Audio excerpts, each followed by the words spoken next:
14। কোনো মূলধন 4 বছরে যদি সুদ আসলে 1240 টাকা হয় এবং 10 বছরে যদি 1600 টাকা হয়, তাহলে তার মূলধন বা ক্যাপিটাল বা আসলের টাকার পরিমাণ কত আমরা বের করব। কিভাবে বের করব? দেখেন, আসলটা আমি জানি না, তো আসলের পরিমাণটা আমার সেম থাকে।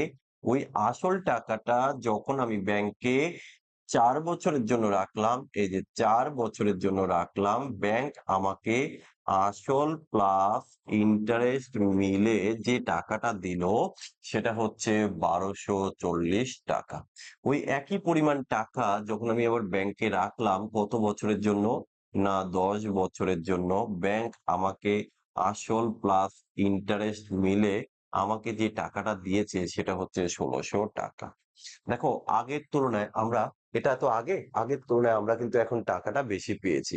কেন বেশি পেয়েছি? প্রথম ক্ষেত্রে টাকার পরিমাণ দুটো ক্ষেত্রে সেম। প্রথমে যেহেতু টাকাটা অল্প দিনের জন্য কেটেছিল ৪ বছর, আর পরে হচ্ছে তোমার ১০ বছর, তাহলে আমরা বেশি পাওয়ার কারণ হচ্ছে ওই যে ৬ বছর টাকাটা এক্সট্রা খাটলো।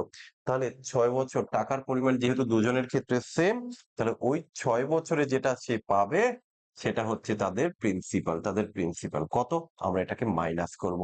তাহলে ০, ৬, ৩৬০ টাকা, রাইট? ৩৬০। ৬ বছরে একটা কাজ করো, ১ বছরে কত টাকা হবে? ১ বছরের জন্য, ও সরি, এটা প্রিন্সিপাল নয়, এটা হচ্ছে এসআই। ওকে? ১ বছরের সুদ, ১ বছরের সুদ। আচ্ছা, তাহলে এবার দেখো, তাহলে এখানটায় দেখো ১ বছরের এসআই কত হবে? ৬০ টাকা। ৬ বছরে যদি ৩৬০ হয়, ১ বছরে হবে ৬০ টাকা, রাইট? এখানে ১০ বছর অথবা ৪ বছর যেকোনো তুমি একটা বের করো। তো আমি ৪ বছরেরটাই যদি বের করি তাহলে কত হবে? ৪ বছরের এসআই কত হবে? এসআই, এগুলো কিন্তু এসআই।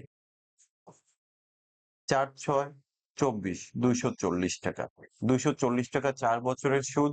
আর এখানে ৪ বছরের সুদ আসল হচ্ছে ১২৪০ টাকা। আমি কি বের করতে চাইছি? আসল। তাহলে প্রিন্সিপাল ইকুয়াল টু, তোমরা কি জানো? Amount minus interest. তাহলে অ্যামাউন্ট কত?